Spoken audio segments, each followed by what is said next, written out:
Fred, we are head of the Russian Bureau of the Christian Science Monitor. Joins me now in the studio for more analysis on this. Fred, thanks very much for being here with us in the studio. So what do you make of this astonishing, I would say, announcement by Mikhail Saakashvili? Well, I can't prove this, but I think it's probably fallout from the summit meeting that occurred between Obama and Medvedev and Putin earlier this month. I think they must have had a chat about Georgia, and in some way the Americans have decided to pull back on at least the enthusiasm for bringing Georgia into NATO. And they've whispered in Saakashvili's ear, because I think the chances of his having had a spontaneous mental turnaround all on his own account are practically nil.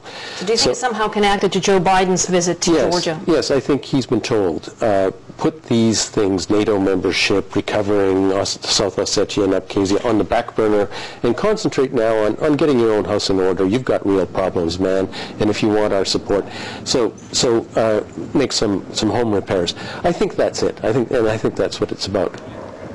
Well, we've seen that protest in Georgia continue, and it's just continuing their third month there. The economic situation there is unstable. But before relations between Russia and Georgia deteriorated, Russia was the largest trade partner.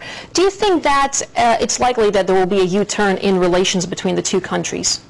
I don't know. I don't think, I think that if I parse what's in the Wall Street Journal about what Saakashvili will say in his speech, it's not enough to say whether there will or not, but I doubt it.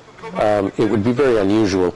I think what he will do is make some sort of domestic changes, probably reach out to the opposition, and stop shouting about joining NATO. So it's possible there'll be an opening.